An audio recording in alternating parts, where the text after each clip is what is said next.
Hey y'all. Hey, happy Friday. Happy Friday. We teach love here. Yes, and we're here for part 4 of the Week Language series, Heyo.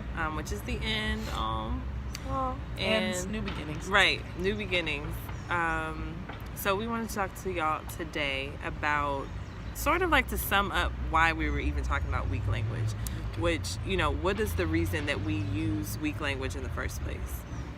Or why are we inclined to? To use it. What does that say about us? And what we found, like the common thread, is that we use weak language so that we can sort of like eliminate the discomfort in certain situations, like when we're relating to other people. So today we were thinking about how when the example we talked about is when someone states an observation and we take it as a compliment because we don't want it to be awkward. So like if someone's like, "Oh, you got a haircut. Look at you." That's an observation. That's not. But then we'll be real quick to be like, "Thank you." Right. For what? Thank you for what? Right. Noticing I got my haircut? Which maybe that is why you're thanking them. Fair, if that's true. But mostly we're like, oh, that wasn't really, if we're aware, we're like, that wasn't really a compliment, but let me bridge the gap and come to you and say thank you so you feel good about whatever it was you just said to me. And that's not okay. That comes from the receiver, the person receiving the observation. That is coming from your, not insecurity, but your sort of need to not... You're prioritizing the comfort between you over maybe just being impeccable, right? Right. Like if somebody says that to me, I'm like, yes, I did. Actually, I got them all cut. and I make a joke because that's what I do when I'm uncomfortable. But but I don't say thank you. I don't let them off the hook. They are going to have to tell me, and I like it, and then I'll be like, thank you. And that's important. Like with language, of course. Being impeccable with our language, being truthful with what we're saying, and not using words like the same way we were talking about saying apologizing for things when you have nothing to be sorry about. We don't have to thank people or use any language that sort of changes the meaning of what they said in order for them to be more comfortable or for us to be more comfortable. It's their job to be impeccable. And our job to be impeccable. It is what it is, right? And to hold them accountable. Yeah, if they're not being impeccable, which might mean, calling somebody out if they make an observation and on credit. Right. For a compliment. Right. Like that, because it could be mean spirited. So it's also important not to, accept an observation as a compliment because. Well, we talked about that. Intent really matters in these situations because there are some people that maybe they're being impeccable, right? And maybe they don't think that their opinion of your new haircut matters because it's maybe not a good one. But they also want to recognize that they noticed you did something different. And so maybe that's it. They meant what they said, and they're just saying hey, look at you got your haircut. Yes, I did. And then y'all keep moving, and they're not offended that you didn't say thank you, and you don't have to be offended that they didn't compliment it, and we're good. Yep. But sometimes it can be used as a tool to mock or manipulate in a way where it's snarky, and they said it like, oh, look at you, what you did, you're doing something new with your hair. Oh, okay. And that's maybe not appropriate or necessary, right? Like, that's an unnecessary comment for them to even make. They should be held accountable. And when those things happen, as the person on the receiving end, it's healthy for you to not internalize those things. It's healthy for you to recognize them for what they are. And I like the analogy that you brought up with what you learned in the Brene Brown class.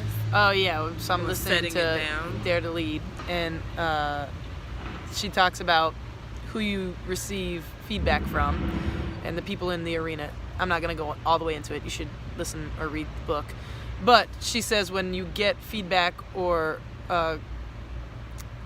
comments from people that are not on your your square squad, people you're not considering feedback from, you should just set it down and step over it and keep moving, right?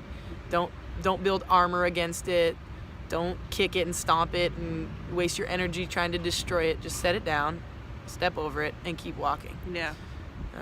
And instead of internalizing it, letting it have power over you. Those people are not personally people you take feedback from, right? Because they're not in the arena with you. So just keep it moving, right? And I think there are like lots of examples like this, right? Like there are times when people will, make a comment, an observation about something, but there are also times just where people kind of project their, like feelings about something onto you or a situation, and you might feel the need to like sort of receive that. So like I know there have been times when I've been around people who have expressed their opinion about something, and they're kind of looking for everybody around to join in and agree, and you might feel like, oh, like I don't want them to be uncomfortable. I don't want them to be out there on their own. So you might agree or not disagree with something that you maybe vehemently disagree with. Right. That is. I've seen that in like gossipy behavior. Like, oh yes. Like when somebody starts to talk about somebody, like, oh, did you see that girl over there, what she was wearing, and they want to like talk crap on somebody, and it's maybe like hard to hold them accountable and be like, yeah, I'm not gonna participate. Not doing that. Right. Like, right. Oh, thanks. I actually don't care to comment on what she's got going on. That's a hard thing to say, especially depending on who that person is or what the scenario you're in that moment. And so sometimes we'll be like, right? Okay.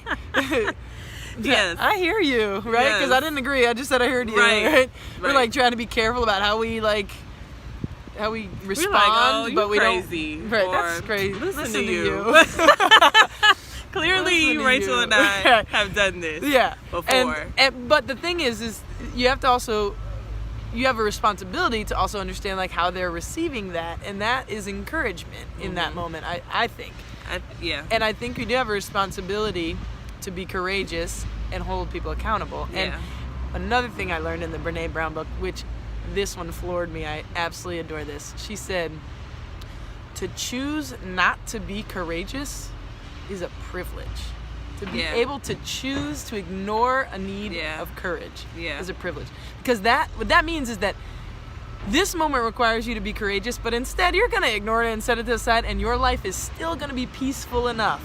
And there are people, marginalized communities, oppressed people everywhere that do not have the privilege to not be courageous and have that tough conversation or hold that person accountable for being racist or discriminating against them, and they have to find the guts in order to survive different scenarios, whereas there is a real privilege in not having to find the guts to have that conversation, because you know what, my life will be alright if I never bring that up. I'm still going to be able to walk pretty smoothly through the world. And I thought that was I think what you said just now about the encouragement piece is also interesting, because if you don't give them, if you just make an observation back like, oh, listen to you, that might encourage them. That might be enough, but it might not. They might be looking for more. They might continue. You're thinking you're not saying anything, so this can just go away. But that's not necessarily what's going to happen. A person who gives you the oh, you cut your hair compliment, when you don't hold them accountable, there's no reason for that to ever stop. There's no reason for them to not continue to compliment you that way. Right. Yeah. So no, it's true. You're gonna hear it every time you get that haircut. Yeah, it's beneficial to you in many, many ways. To hold them accountable and to not use language or behavior or anything that eliminates the discomfort for something that you're not buying into. There it is. The end of this whole series, Eliminating Weak Language, our focus is be less concerned about other people's discomfort and more concerned about doing the courageous, honorable, impeccable thing. Vulnerable thing. And hold people accountable and hold yourself accountable. Yep. Eliminate weak language. Love, y'all. Happy Friday. Happy Friday.